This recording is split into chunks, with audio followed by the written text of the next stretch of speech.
Hi, I'm Lori Walton. I have been a member at Jersey Baptist Church for many years.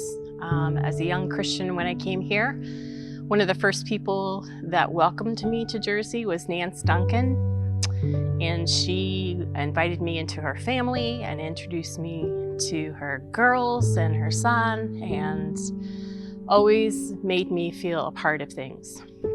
And got involved with the singles ministry, and there was about 10 of us singles who got involved in the athletic committee and worked with the youth department and were youth teachers and youth workers and went on all the retreats and did all the youth things. So fast forward just a little bit, and being so busy and being so active, I like to say that I consider myself getting spiritually malnourished and spiritually dehydrated because I was so busy.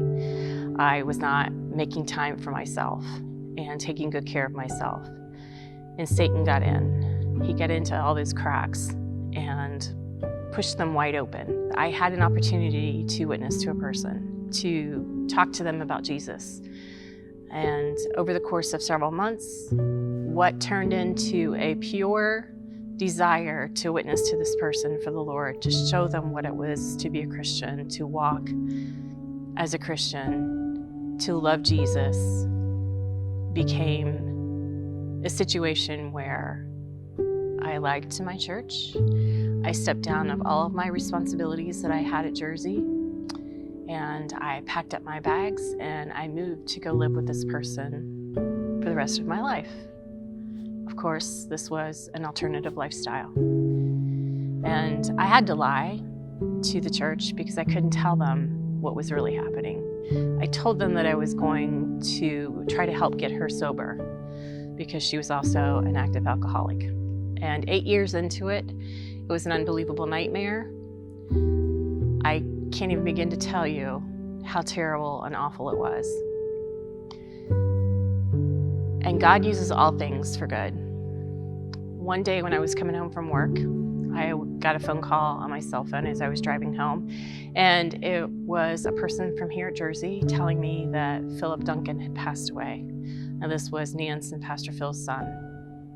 And we did life together. He was one of the singles who worked in the athletic committee and the youth ministry together. And I knew I had to come home for his funeral.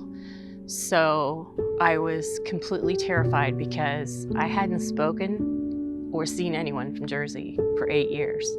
And I didn't know what would happen when I walked in the doors of this church for Philip's funeral. And on my flight back home, I realized that what I was living was completely and utterly foolish. And because of Philip and the memories and the ties that I had here at Jersey, I reached out for spiritual accountability. I went through some counseling, and 9 months later I moved back home to Ohio, made an appointment with Pastor John, told him that I was home and what I was doing, got into recovery, Celebrate Recovery and Al-Anon, and got spiritual accountability here at Jersey. And after several months, a lot of healing took place. It was life-altering. It truly was life-altering. And what I will share with you is that you are never too far gone. You've never made that one wrong decision that God could never forgive you for. And people will love on you here. They will hold you spiritually accountable if you allow them, and they will just love on you.